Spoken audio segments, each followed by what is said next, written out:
ඔය ගොසයිමස් ළමයි තවත් මේ ප්‍රශ්නයක් ගැන කතා කරන්න හිතුවා. සමහර අයට තියෙන ප්‍රශ්නයක් තමයි ළමයින්ට මේ ඉරොදොරි පොතයි මින්නනෝ නිහොංගෝ පොතයි දෙක වෙනස් කියන එක තමයි ඒගොල්ලෝ හිතාගෙන ඉන්නේ. එතකොට ඉරොදොරි පොතයි මින්නනෝ නිහොංගෝ පොතේ එතකොට N4 level එකයි JFT A2 level එකයි දෙකම සමානයි. ඔයාලන්ට ගිහිල්ලා බලන්න පුළුවන් වෙබ්සයිට් එකේ net එකෙත් 4Q කියන එකේ ගහලා තියෙනවා A2 කියලා. එතකොට N4 level එකයි JFT A2 level එකයි සමානයි සහ ඒවල තියෙන ග්‍රෑමර්ත් සමානයි. වෙනස තියෙන්නේ ළමයි JFT එක computer basic යන්නේ. يعني කම්පියුටරෙන් තමයි අපිට exam එක කරන්න තියෙන්නේ. එතකොට net එකේ දැන් computer basic එක කියන්නේ CBT සහ paper basic කියන දෙකම තියෙනවා.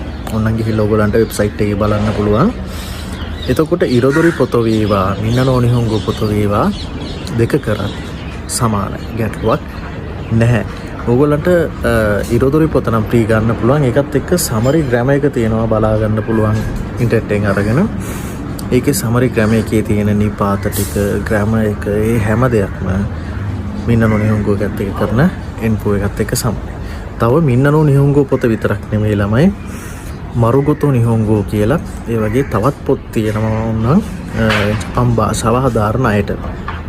ඒක නිසා අපි මේ මින්නනෝ නිහොංගෝ පොත කරන්නේ ඒක පොඩ්ඩක් ෂෝට් කරන්න පුළුවන්. අර පොත ලස්සනයි මිරොදොරි පොත. ඒ වගේම ඒකේ ගොඩක් දේවල් තියෙනවා. එහෙනම් පටල ගන්න එපා. ඉරොදොරි මින්නනෝ නිහොංගෝ වේවා net වේවා JLPT වේවා JFT වේවා N4 නම් level එක එකයි.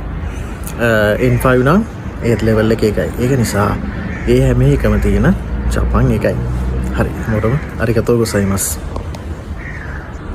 බලන්න ළමයි එතකොට මම මේ ඉන්නේ දැන් net site එකේ. මේ net site එකේ බලන්න මෙතන 4Q එකයි A2 එකයි සමානයි කියන එක තමයි එතන ගහලා තියෙන්නේ. හරිද? එතකොට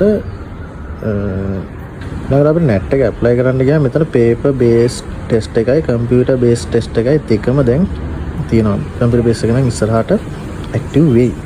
හරි ළමයි ඉරොදොරි පොත නම් ඔයගොල්ලන්ට ඉරොදොරි site එකට ගියාම මේ විදිහට පොත් ටික download කරගන්න පුළුවන්.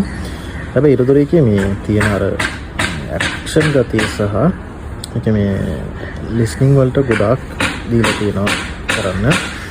එතකොට ඒකෙත් මෙතන starter elementary 1 elementary 2 කියලා ඊට